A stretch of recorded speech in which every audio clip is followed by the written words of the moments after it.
Good morning. Let's get started.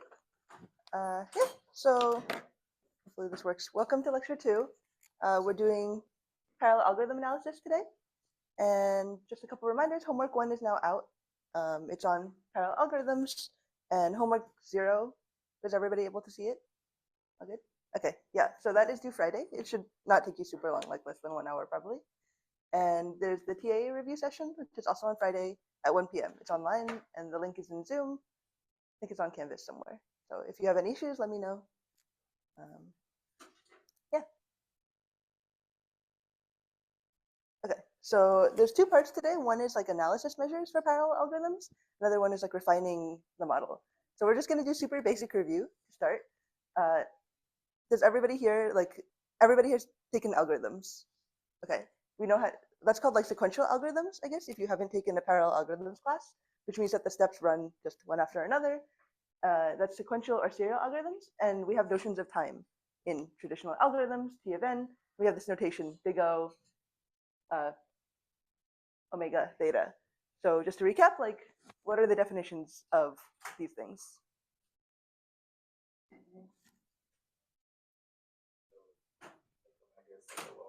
Mhm. Lower bound. This is, big O is an upper bound. Oh, right, yeah. Yes. I kind of meant like more formally, sorry, like given a function g of n, what is the formal definition of a function being big O of g of n? It just runs. What is in that time complexity mean? It's like that amount of time ago. For all values of n greater than a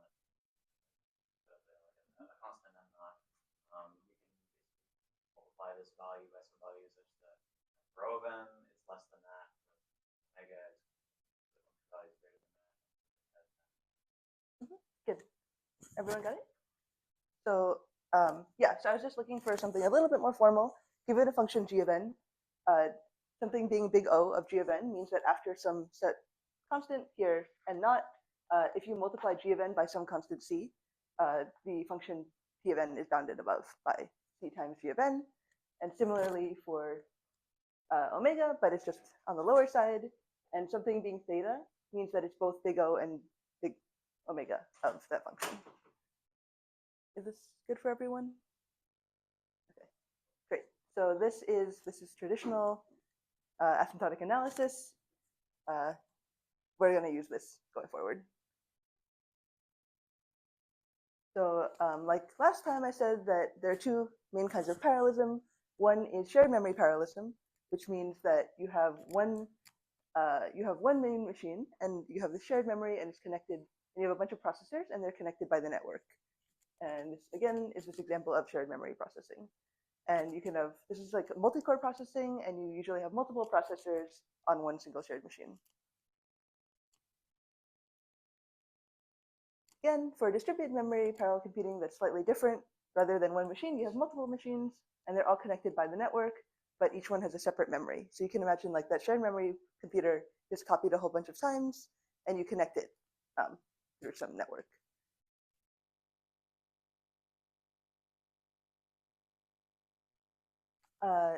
For parallel computing, what are the main measurement that we use, or I guess there's several, but the first one is called parallel runtime, which is analogous to serial runtime, except now instead of T of n, it's also parameterized by P, which is the number of processors that you have.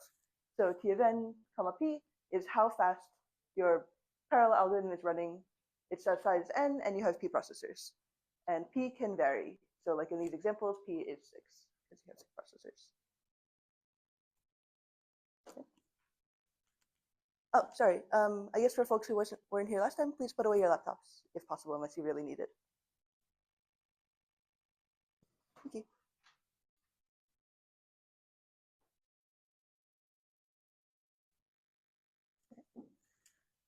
Like the shining goal in parallel computing is to get what is called parallel speedup, which means that you want your algorithm to run faster when you add more processors.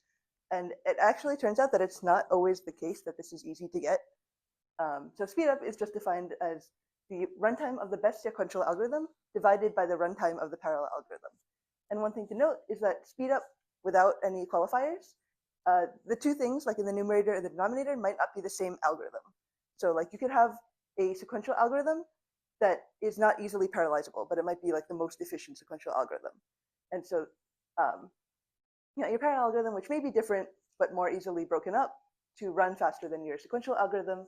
And so using the same notation that we had before, speed up on P processors, S of P, is T of n comma 1 divided by T of n comma P. And this is the same plot that we had last time. This is Amdahl's law. So X is the number of processors, Y is the speed up, and you just get the speed up, you divide. You want speed up to be greater than 1, ideally. But it is not always greater than 1. And yeah.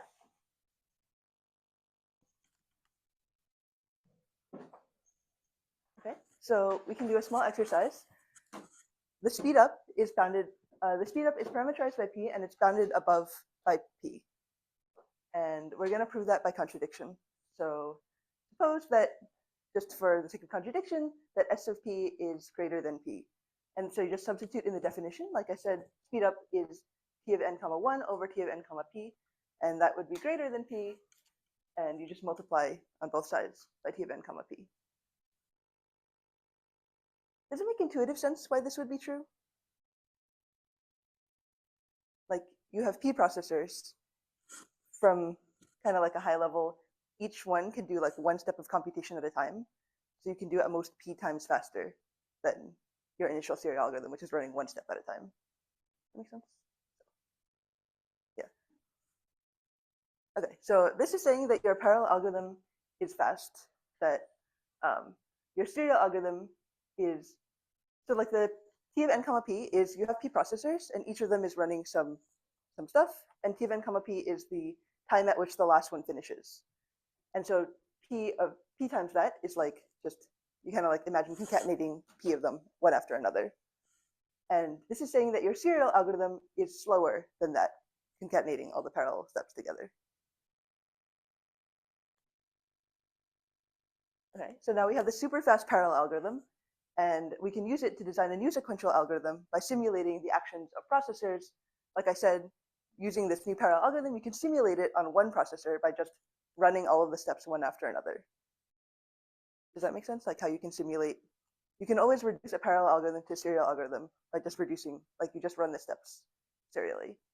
Okay, so the runtime of your new sequential algorithm is bounded above now by P times this thing, but that just gives contradiction with whatever we multiplied before. Just like a basic exercise to help you think about how parallelism works. There's also, I guess, like another thing, which is I said speed up is relative to the best serial algorithm, which is true, but there's another thing called self-relative speed up, which means like given the same parallel algorithm, how fast you run it on one processor divided by how fast you run it on P processors. Okay. So yeah, so we just proved that the maximum theoretical speed up that we can get on P processors is P.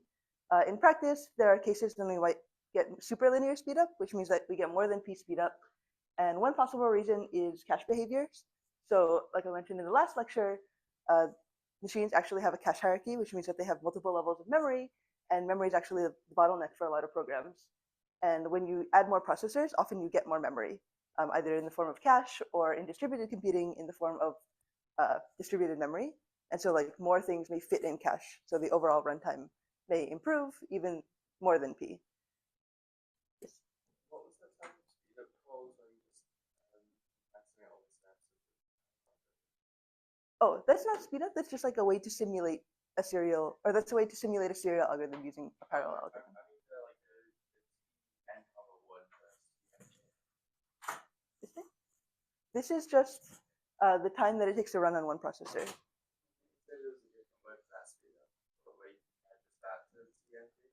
Oh, yeah, it's not really reflected in the notation, but like we're going to use speed up to mean that the algorithms could be different, but sometimes when you're actually doing measurements, you want to measure like how fast your particular algorithm sped up. And so that's called self-relative speed up. You just run your parallel algorithm on one processor and P processors and see how fast you got.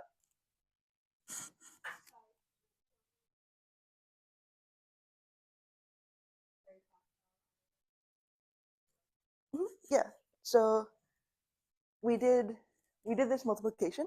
For contradiction, we assume this, and this, we got this expression, which is the time on one processor is more than p times the time on p processors.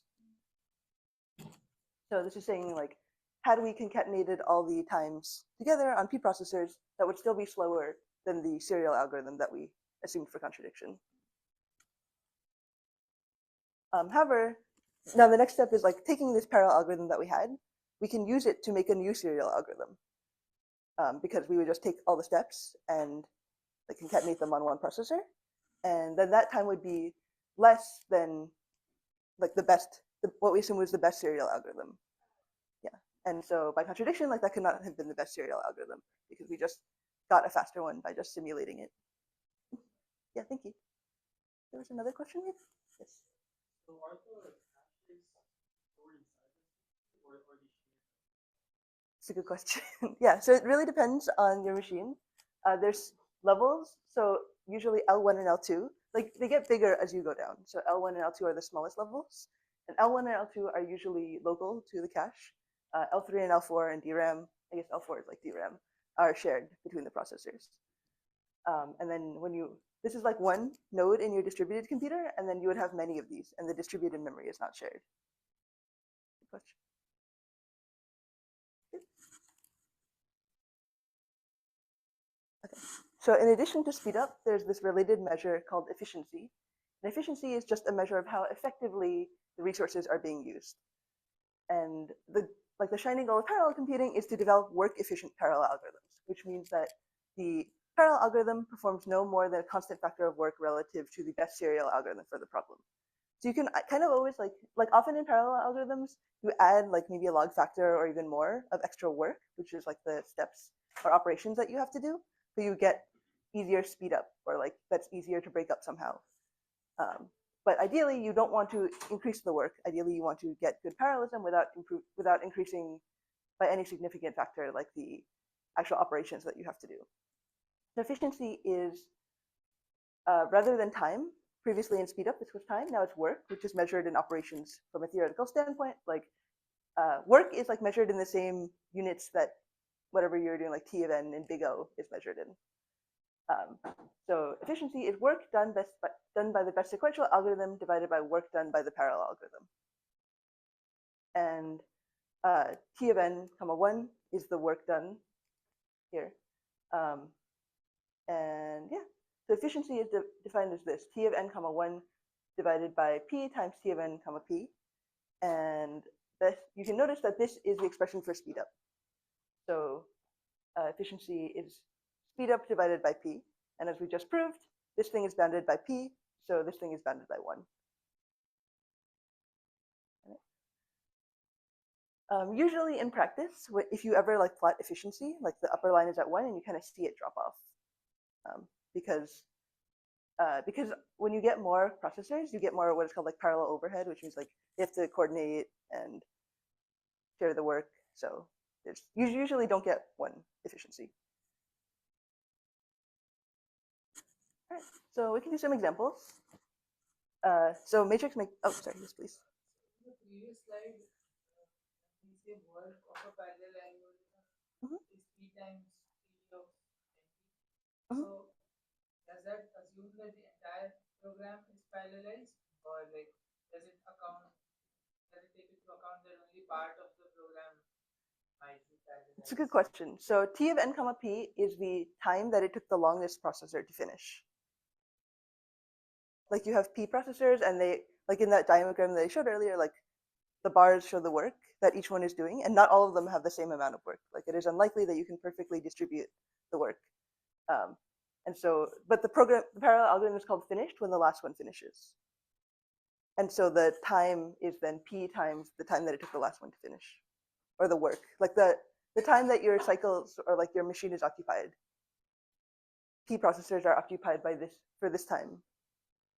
But if it is measured in ops, how do we translate time? From a theoretical standpoint, ops and time are the same thing.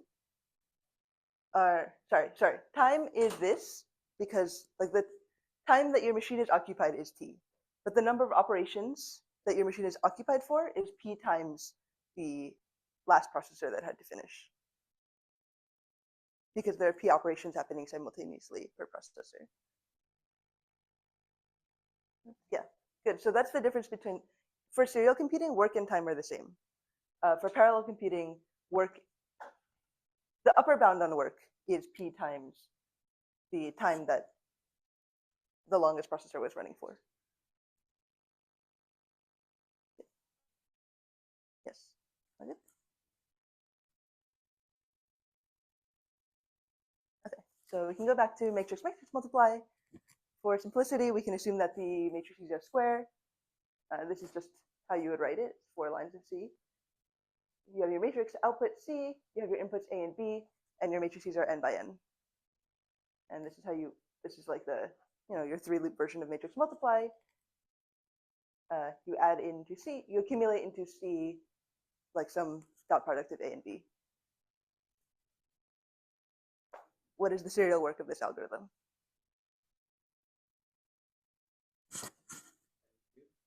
Yes, good. Yeah. So, and why is that?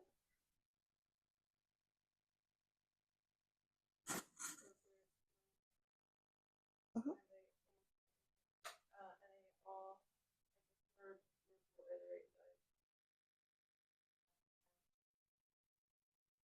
Mhm.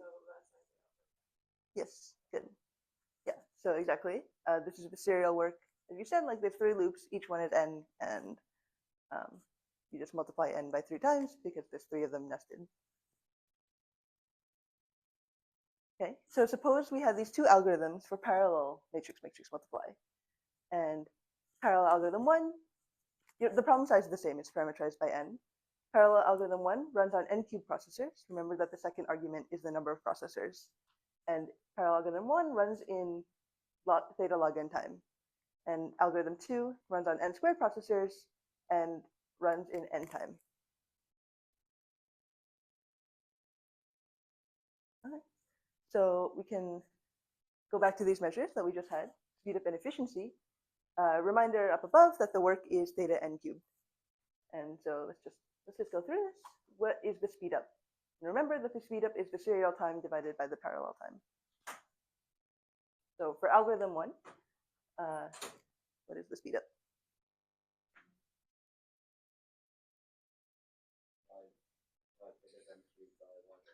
Mhm. Yes. And why is it important that this is theta?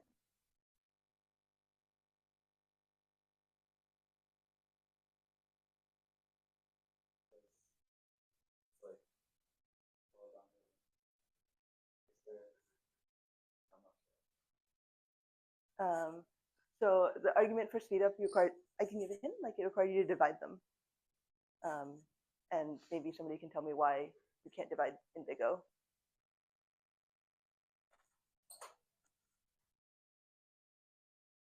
Use big O, you're going to get the denominator is going to be a lot larger than Yeah, exactly. Just that, I guess I wrote it here. Like if some, yeah, so if you have 2 functions, f of n and g of n, and f of n is big O of some other function s, and g of n is big O of some function r, it's not true that if you divide them, you get something that's in big O of the divisor. And maybe somebody can give me a counterexample. But the easiest one that I have is that if f of n was like n squared, and g of n was like n, and both of them are big O of n squared, it's not true that the result is in the division. Does that make sense? So you have to be careful with dividing in asymptotics. Theta, or maybe somebody can tell me why it's fine to divide in theta. You can make some argument on the definition of theta. You don't have to do it right now, but you can think about it.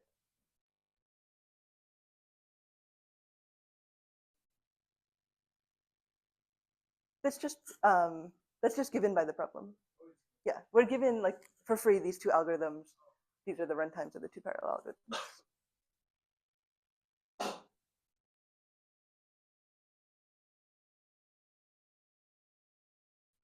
Yes. So good, because they are in theta, because I made this, the speed up is just the serial time divided by the parallel time. Speed up is n cubed that we just found, And we were given that the parallel time is log n. You just divide them. And what about the efficiency? And remember that the efficiency is the speed up divided by p. Good. Yeah. So exactly, you just divide. We have n cube processors, and you just divide, and that's 1 over log. What about for the other one?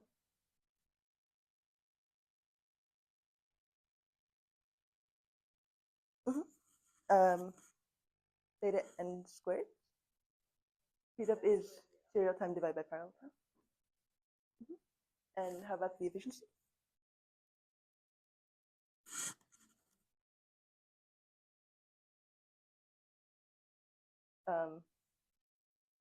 The speed up is efficiency is the speed up over p. So this one is n, and then you divide by n again, so it's 1. Or sorry, this one is n squared, and then you divide this one and this one. Right, because speed up is serial time over parallel time, n cubed divided by n is n squared. And then efficiency is speed up divided by p, and p is given in the second argument there, so n squared by n squared is 1.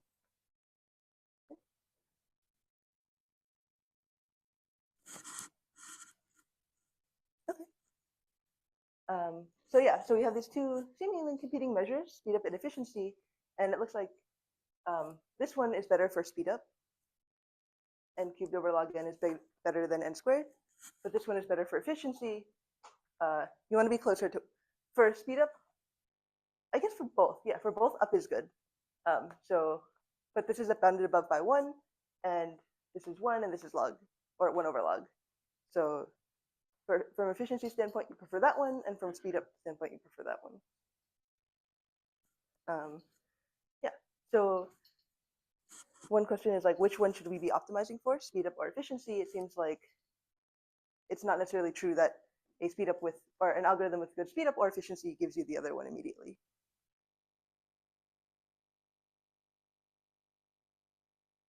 Okay. But there are things, like there's small things that can help us. First one is called Brent's lemma, which is just kind of like a natural thing, I guess. It's basically saying, so the formal statement is you have some algorithm that runs on P1 processors, P sub 1, and that's the runtime that it runs on P sub 1 processors. And then you have, you can prove that given any number of processors P sub 2, which is less than P sub 1, you don't lose efficiency if you run on the smaller number of processors. So efficiency on any number of less processors is equal to efficiency on the maximum number of processors that it was designed to run on, or that you have proof bounds for that it's going to run on. This is called efficiency scaling. And yeah, this does not mean that your efficiency is necessarily good. It just means that it is the same as it was before. So like if E of P of 1 was initially poor, you're just going to get the same bound on E P sub 2.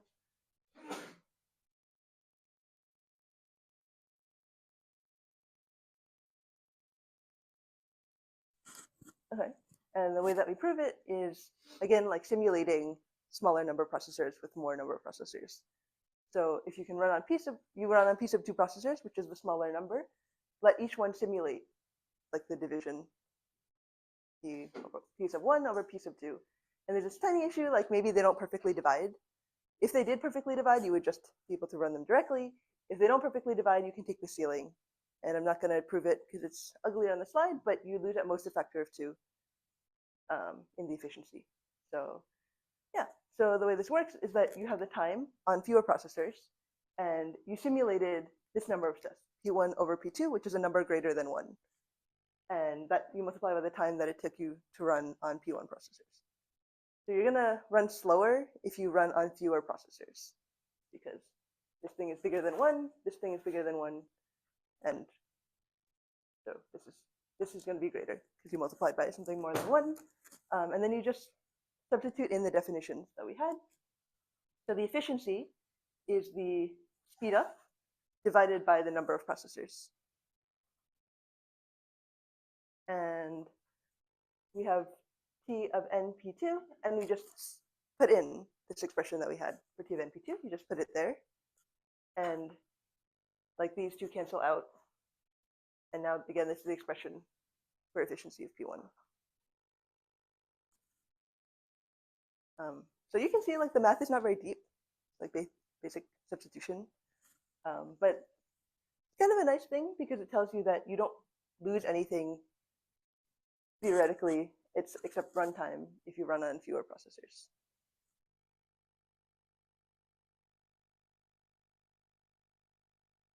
Okay. So does that make sense to everyone? Any questions?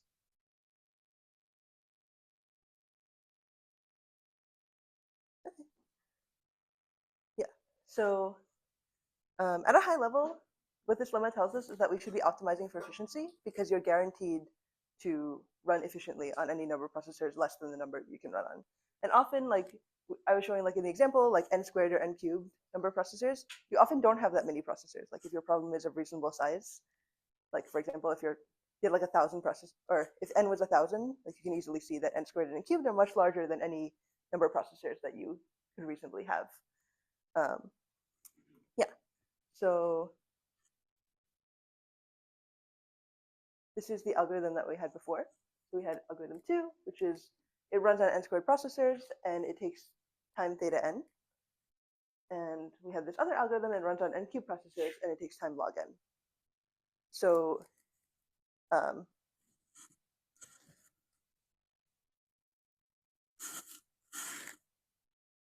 much time would it take to run this algorithm on P processors?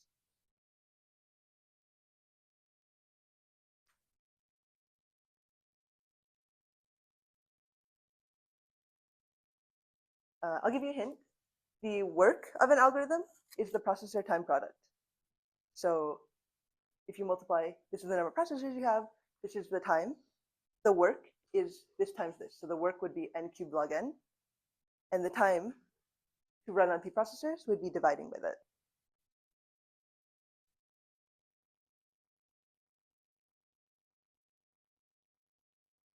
Yes, good. Exactly. Like I said, the life hack, the work is the processor time product, and the time that you take to run on fewer processors is the work divided by the number of processors. Does that make sense?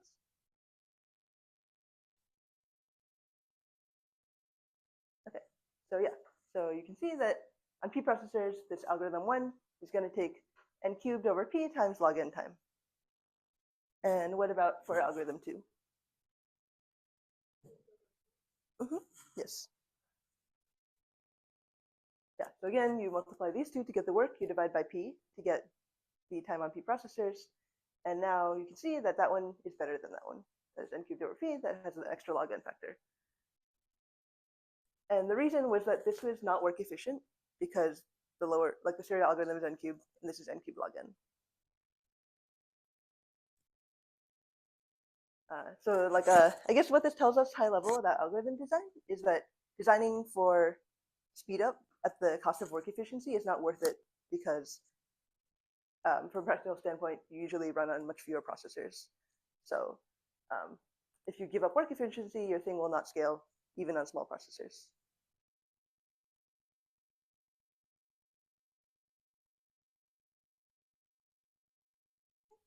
So in the beginning, we had these two measures, speed and efficiency.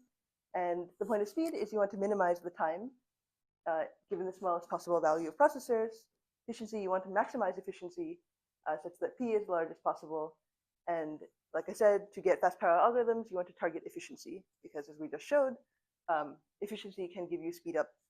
The caveat on the range of processors that the algorithm is, that you have bounds for. Yes.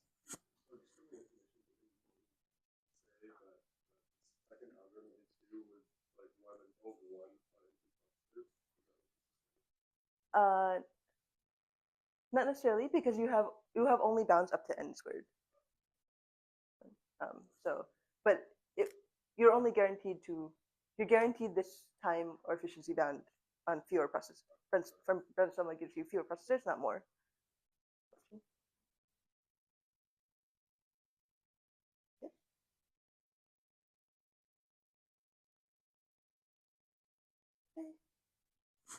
So yeah, like I said, the work is the processor time product. This is important.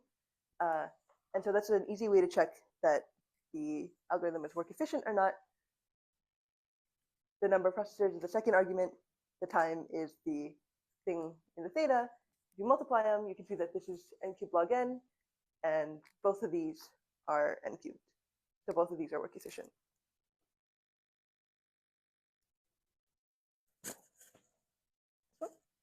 Yeah.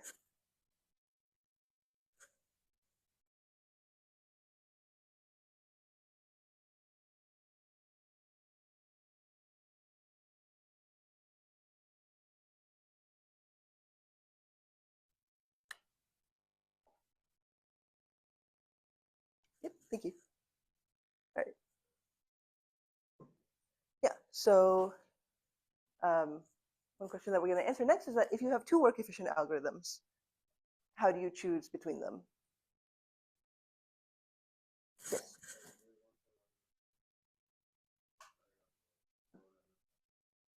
Yes, exactly. Yes, exactly. So yeah, to repeat that, when you have two competing algorithms, you want to choose the one that gives you theoretical guarantees for more processors, because then you can scale to higher number of processors. And we'll just formalize that a little bit. So there's this notion of, scalability is kind of a large notion, and sometimes it's not super well defined, but one thing that is well defined is called fixed time scalability. And fixed time scalability means it means that you scale the problem and your resources similarly. So if I give you more resources to match the size of the problem that you've increased, does the problem stay at the same time, or does it increase in runtime? And this is also like when you do measurements, this is called weak scaling. If you actually measure like your parallel program in terms of like you run your program and you measure the time, weak scaling is like you give, for example, you double the problem size and you double the number of processors you have, and you hope that the time stays the same, but usually it goes up. Yeah. I guess another more intuitive way to say this is like if you throw like more money or more resources at the problem, can you fix things about the problem size? Okay.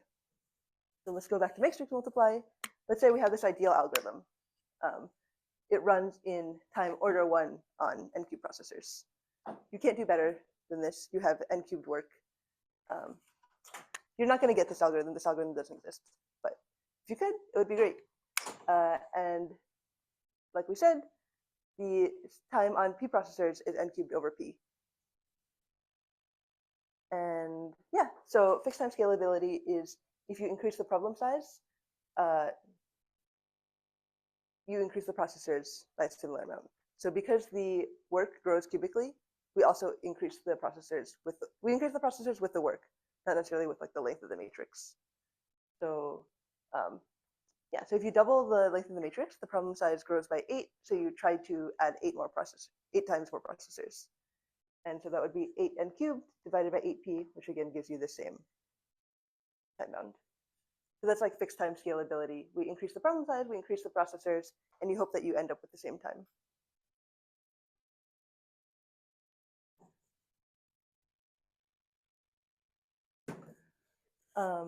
Going back to this algorithm that we had before, which is it runs in log n on n cubed processors, and this is the same time bound that we got before. We had n cubed log n over p, and we do the same trick, like we try to double the problem size and we increase the processors with the same time, or we increase the processors similarly. And however, like if you just did this multiplication, you would see that you get an extra log.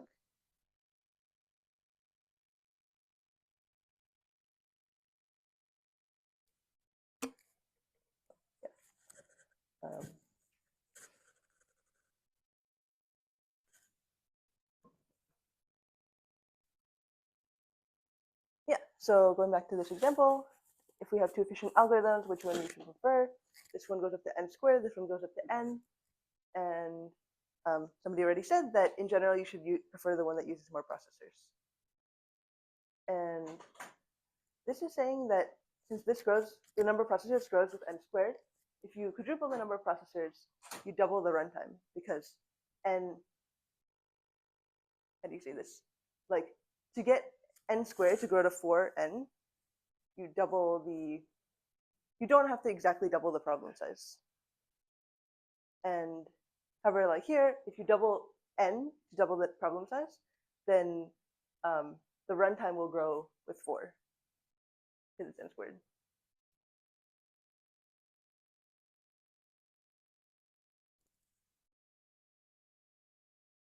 Okay. So, yeah. For sure. So the bottom is saying that we would prefer the first one. There's more processors. Mhm. But wouldn't the second one save more costs? Would it save more costs? Like Cost? in terms of like having less processors for the faster. Like why do we prefer the first one? Both of them have the same runtime on P processors.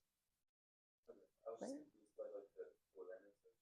There's even less processors to quadruple the runtime. Yes, this is, you want, how do you say this? This is saying like if you double the number of processors, like the processors are n. If you double n, the thing in the theta is going to quadruple because it's 2n squared. So that would be 4n. But if you double, like the thing in the theta does not, to make the thing in the theta 4n, or I guess you can't even make it 4n squared, but to make it even 4n, like you would grow the number of processors much more. Like if you multiply n by 2 in A2, then like the thing on the right would double, like the theta n would double, and the number of processors would grow 4n squared. So the number of processors that like, when you increase the problem size and you increase the number of processors, like the time grows slower relative to the bottom one. Good. Okay. Yeah, this is just some concrete numbers to give an example. Suppose we're multiplying 2,000 by 1,000 matrices. Your problem size is n by n equals 1,000, and suppose you have 100 processors. So in reality, P is less than your problem size. Yeah, so just plugging in the numbers, we had P sub 3, which is the number of processors that that algorithm can take, is n. This one is n squared, so it's just the exact numbers that you get when you plug them in.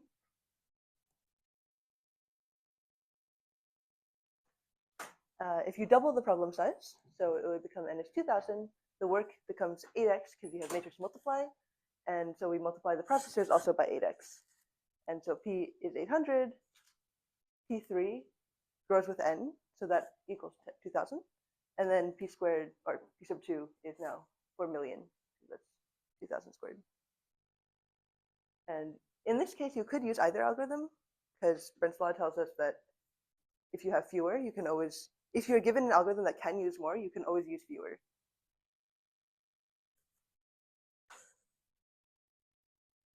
Yeah. And again, if we double, then the number of processors needed grows faster than n. So then you would have to default to this one, which are the exact numbers. But the point is that now P has exceeded P sub 3, so you can't use that algorithm because it's only guaranteed for a few number of processors. And so this is just like some formality to tell you that you should use the highest maximum number of processors possible.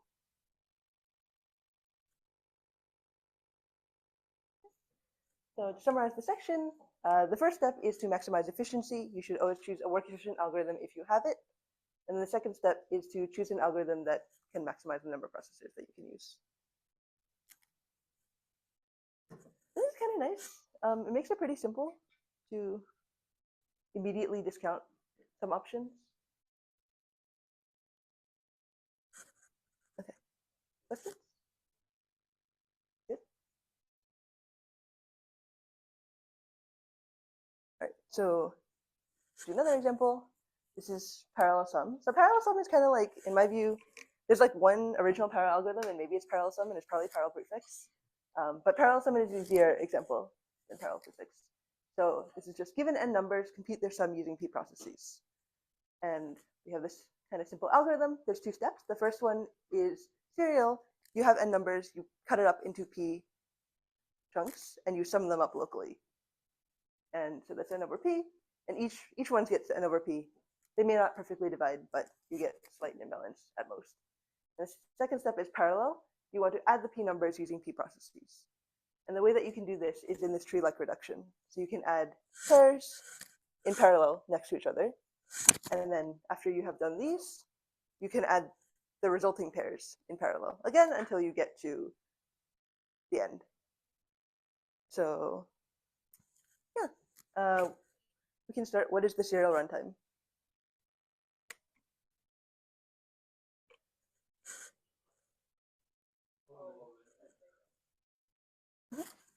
Theta n, good. And why? This step is n, and this step is theta n. Right. Okay, what about the parallel runtime? Or yeah, I guess this is a hint to compute the parallel runtime. First, there's two steps. One is to do the serial part. You add them locally. Second part is to do this parallel reduction. And there's two parts that go into the parallel runtime. One is this local reduction, and one is this aggregation. So how long does it take to add up each one of these, like in parallel time?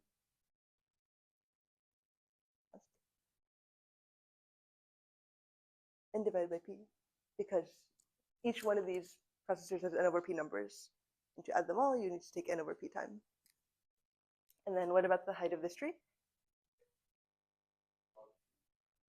Yes, exactly, log p, because you have p processors and you're aggregating them in a tree. Good. So yeah, the parallel runtime, you just add them together, n over p plus log p. That make sense? Okay, so we have these two metrics, speed and efficiency. To maximize the speed, you want to minimize, to minimize the speed, or optimize for speed, I guess, is minimizing the speed. You just take the derivative with respect to p. We want to find p such that we minimize the runtime. And kind of, as you might expect, the runtime is minimized when p is equal to n. So like the first serial part is 1, and the height of the tree is log n.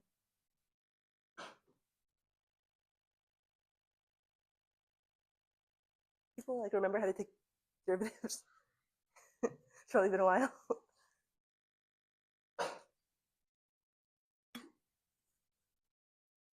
Okay. Yeah, so that is how you would maximize the speed. And to maximize the efficiency, you want to make efficiency as theta 1, and you want to find the range of processors that can support this efficiency. So you just plug in the definitions. Speed up divided by p. This was the maximum. This was the parallel runtime, n over p plus log p. You multiply by p, and the serial runtime is n. And yeah, and so you want to find p such that this entire, you want to find p such that n plus p log p is theta 1. Right?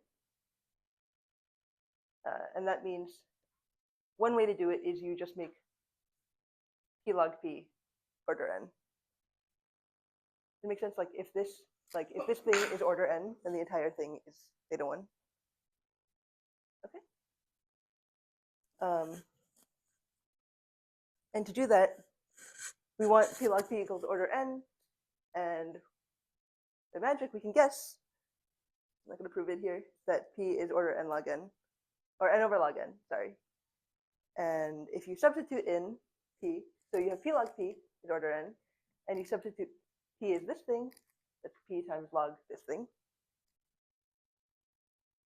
and divided by log n times something less than log n is order n.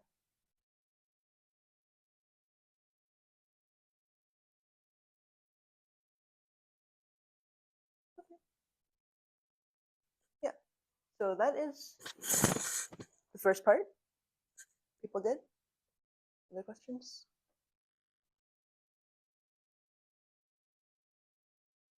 Okay. Yeah, in the last part, I don't have a lot left, but I want to talk about communication a little bit. So we didn't talk about communication at all in the first part.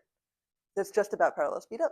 But obviously, in reality, like the processors do have to communicate either in shared memory or in distributed memory. In shared memory, they do it through the memory. In distributed memory, they have to do like message passing. And often, like communication does show up. Definitely in practice, it shows up as one of the huge bottlenecks in parallel algorithms. Okay, so we can go back to this parallel sum algorithm, but now make it a little bit easier. Let's just get rid of the serial part in the beginning. We just do this tree aggregation all the way down. Yeah, so what is the serial and the parallel runtime? You might ask, like, why didn't we do this at first? And we will see why.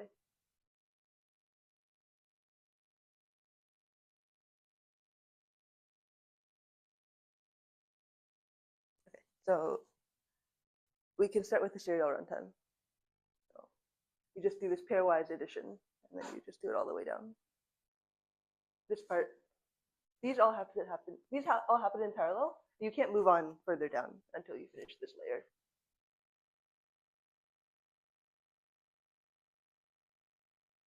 How many additions are at this level? Oh, sorry, yes, I mean in terms of n. And then n over 4 or 8, if you add them up, that's n, right? Okay, so that is n. And the parallel runtime? Yes, yeah, so that is the height of the tree, is log n, and then the speed up.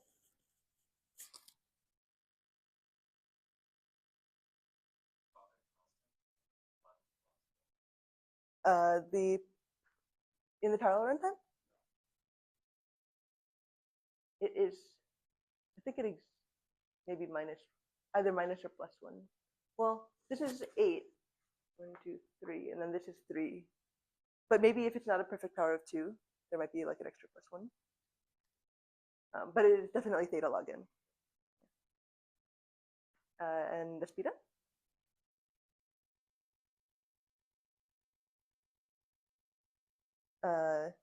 Shouldn't it be n over log n? Because the speed up is serial runtime over parallel runtime. Oh yeah, you're good. I was thinking like a P. Oh yeah, no, you're good. Sorry, yes. The speed up here is just n over log n. The speed up is serial time over parallel time. Okay. Okay, so let's put in numbers. Suppose that we have 1 million numbers to add. Not a perfect power of 2, but you can make it work. The speed up is bounded above by n over log n. So 1 million divided by log n-ish. Log of 1 million is about 20. And then the speed up is bounded above by 50,000, which is 5% of n.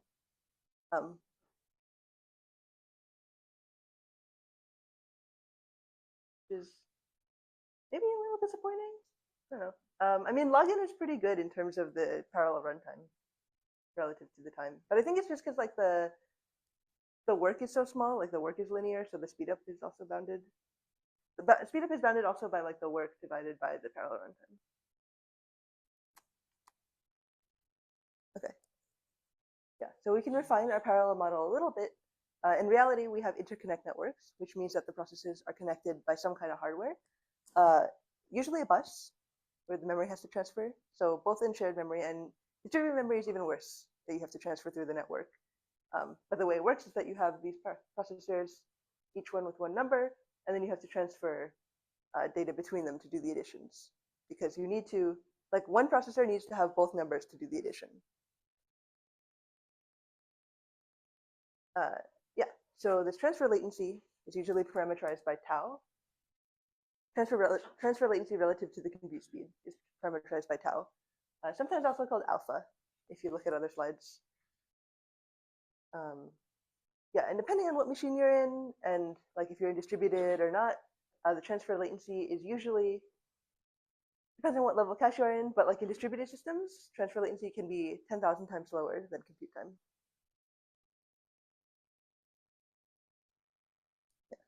So this is what I mean. Like I was saying last lecture, often you're bottlenecked by memory, not by compute. Especially in this example, like sum, there's not a lot of compute to do, so you're definitely bottlenecked by transfer time. Okay. Yeah, so if you introduce the tau factor into what we just had, the serial runtime is just 1 times n. Like if we normalize compute time as 1 and tau is just relative to 1, the serial runtime is 1 times n. The parallel runtime is tau times log n, because you have to transfer. Like you can transfer in parallel, like the pairwise additions, but does it make sense that the minimum time at each layer of the tree is tau? So just using these previous example numbers, we had 1 million, now it's 10,000, like the speed up is becoming even worse. We had 1 million processors and the speed up is 5.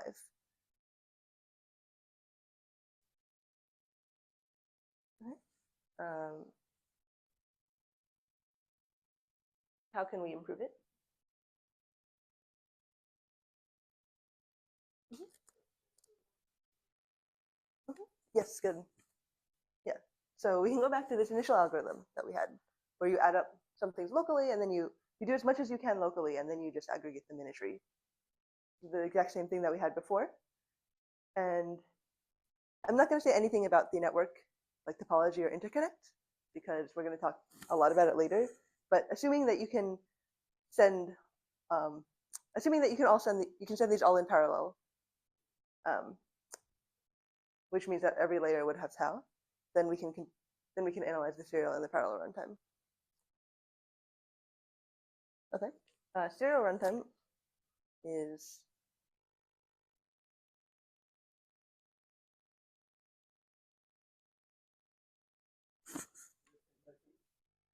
the serial one.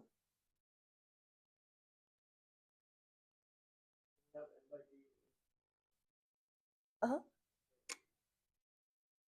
You have n by p in each processor, but if you were to run this on one processor, how long it would take? Yeah. Yeah, so it would be n, and then the parallel runtime, including this latency factor tau.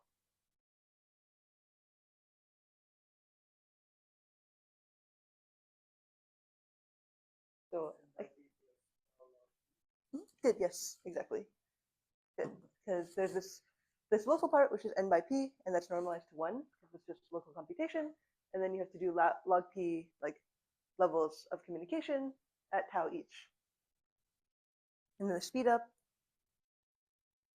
as you do, is you just divide them. So speed up is n over that thing, which is bounded above or bounded below by p over 2. Assuming that tau p log p is less than n, because this thing is like, you know, in the denominator, and to get that, p has to be at most like 22. So I think this is kind of telling you that you don't need that many processors relative to the problem size for this particular algorithm, because there's not, when you aggregate them locally, like you don't need a lot of parallel computation because you're just doing this tree summation.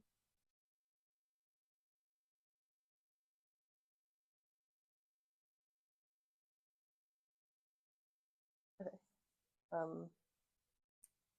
Yeah, so like I said, in your machine, you have this interconnect network, and what it looks like is you have a bunch of processors, and each one of them has some local memory. You need to send the data over the bus. And there's two main metrics for memory transfer.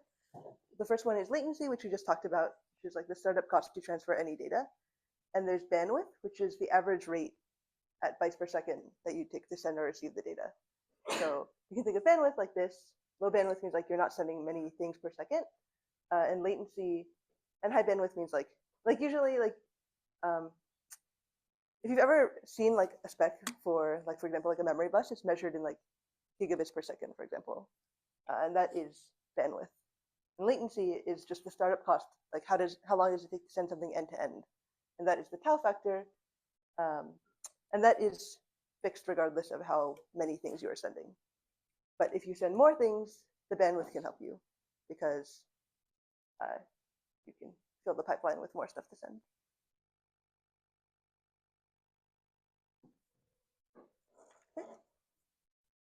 So this is just a high-level view. Like this is the most simplified communication model. Suppose you have a processor piece of I, which is sending data to piece of J, and you want to send m bytes.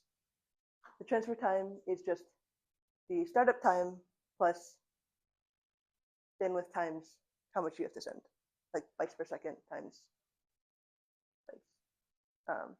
Yeah, this is one example. Suppose your bandwidth is 100 gigabits per second. That's 12.5 gigabytes per second. And the time per byte, assuming that you filled the network, is 0.08 nanoseconds. And then, yeah, that's per byte. And then per word is 0.3. You just multiply by 4. And this is an example of the clock cycle. So like 3 gigahertz is a normal machine speed. That's one clock cycle that's like 3 clocks per nanosecond. So you can see like the relative speed of data transfer is much higher than the time to do the clocks, which is how fast you're doing the compute.